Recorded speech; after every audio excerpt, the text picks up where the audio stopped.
Next press మీట్లో మాట్లాడతాను.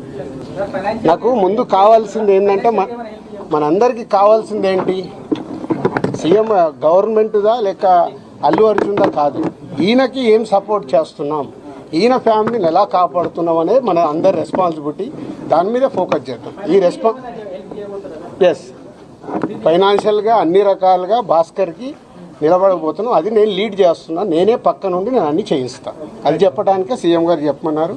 ఈరోజు ద్వారా కూడా ఆయనకు జరగాల్సింది డెఫినెట్గా జరుగుతుంది. లాజికల్గా టెక్నికల్గా జరగాల్సిన అన్ని అయిపోయిన తర్వాత భాస్కర్కి అందరం పక్కన నిలబడి కాపాడుకునే బాధ్యత మాది. ఎందుకంటే ఇప్పుడు ఈరోజు బాబుకి అయ్యే ఎక్స్పెన్సెస్ కావచ్చు, పిల్లగాన్ని చదివియాలి, పాపం చదివియాలి, ఆయనకున్న చిన్న ఉద్యోగము, ఫ్యామిలీని కాపాడుకుంటూ ఆయన చేయాల్సిన బాధ్యత ఉంది. కాబట్టి ఆయనకు అందరం మేము అండగా నిలబడి చేస్తాం. నా డ్యూటీ నేను చేస్తున్నాను. నీ డ్యూటీ నువ్వేం చేస్తున్నావు? నువ్వు నాకు క్వశ్చన్స్ చేస్తున్నావు.